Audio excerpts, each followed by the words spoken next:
चलता। जब कमर तोहार हिलता ए सटेडवे पर गोली चलता। तोहर जोबन बाटे टाइट रे लागे होई आज फाइट रे। ई एलाउंसर सच कहता ए सटेडवे पर गोली चलता। जब कमर तोहार हिलता ए सटेडवे पर गोली चलता।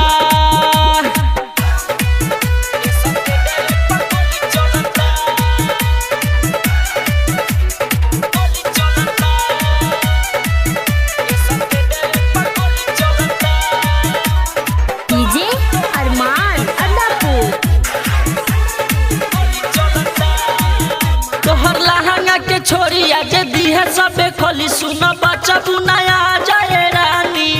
देखी तोहरो सामान डोले हमरो ईमान। आजा गोदिए में हमारा ये रानी। तोहर लहंगा के छोरी आज दिहे सबे खोली। सुनो बच्चा बुनाया जाए रानी। देखी तोहरो सामान डोले हमरो ईमान। आजा गोदिया में हमारो ए रानी। आइल बाटे देख मुखिया हो तोहरा दीही पन सौआ हो।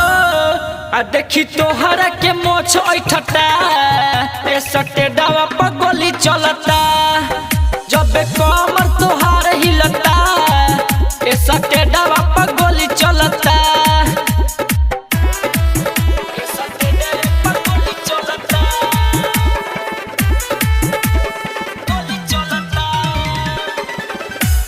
डीजे अरमान। डीजे अरमान।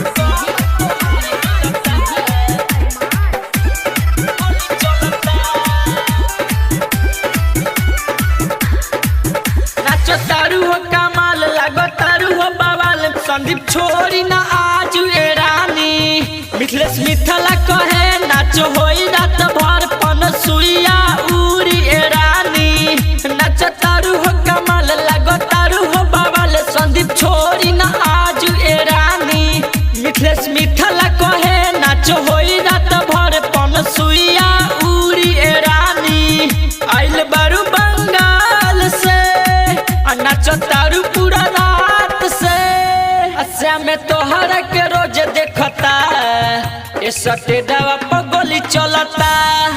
जब कमर तोहार हिलता ए सटेडवा पर गोली चलता। Chaudhary films recording studio Turkaulia.